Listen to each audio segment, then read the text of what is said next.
A single day is made up of more than 86,000 seconds. How long does one of those seconds in time remain in your memory? How many seconds truly make an impact? On March 23, 2009, in Peoria, Illinois, 1 second in time sent more than 5,000 people into a frenzy, extended the season of one basketball team, stunningly ended another team's season, and put a fledgling first-year basketball tournament on the map. This is the story of 1 second in time. Let's take it back. Sammy makes the shot. They go to half court, call timeout, and then they do a great job of getting the ball where they want and calling another timeout. You don't see that a whole lot. Well, I think it's the first time I've ever seen. In fact, other coaches that called about the game, I kind of described the chronological order that they took a timeout, 24-ish seconds, and to work the ball to the baseline to call another timeout to run a baseline play to a guy who had made one field goal the whole night. Now that's coaching. That took some guts.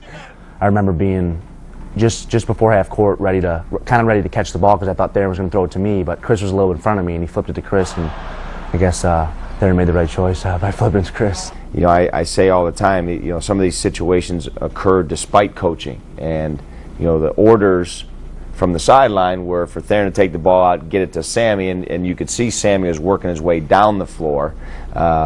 Obviously, he was too close, so we went with the next best option, which was Chris, who was much further from the basket. And I was supposed to throw it to Sammy, but I said he was kind of too far, so I was like, man, I just kind of threw it to Chris with an idea in my head, like, man, season's over.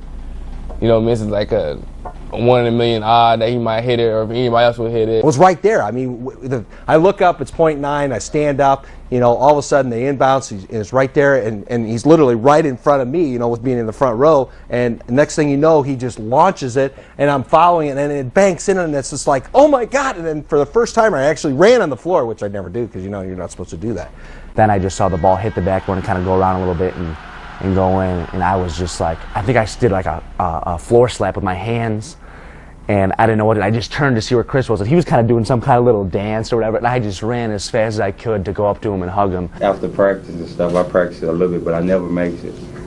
I always make that. Did you call back on that? Oh, no, I was just trying to get it just in the center, that's all.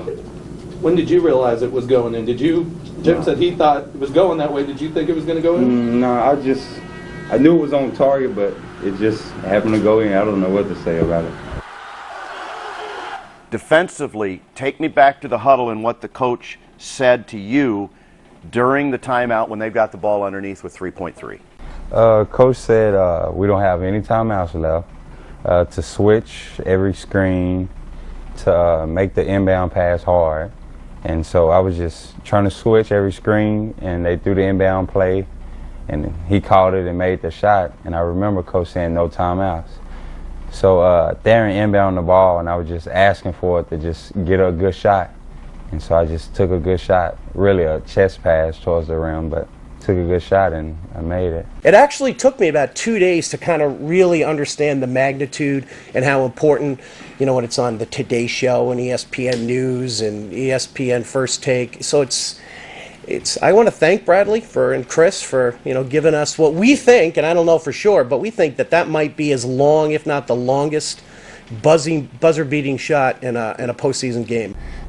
To me, the joy in that moment, in that shot, was Chris Roberts, who's a tremendous young man, and I almost thought his response after, you know, it happened and all the notoriety and that he was receiving was, he almost felt like, hey, I don't want to be this, you know, selfish. I don't want all eyes on me. I want it to be about our team, which tells you what kind of young man he is. And he's such a hard worker. You love to see good things happen to good people like that. 0.9 to go.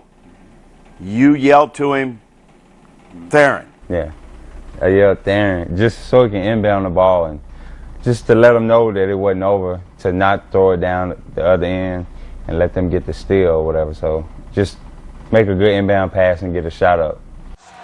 He looks, lob to the basket, taken down Benson, follow-away jumper is good with 0.9 to go. Give to Chris Roberts, his link to the court, shot is good! He made it! He made it! He made Chris it! Roberts wins the game! He makes it in from about 75 feet. 3/4 of the floor. One of the greatest shots in Bradley history.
Lob to the basket, taken down Benson. Follow-away jumper is good with 0.9 to go.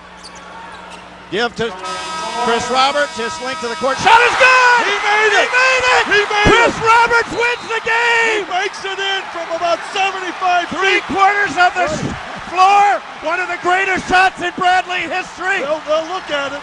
They're going to look at it to see if it counts, and I believe it does.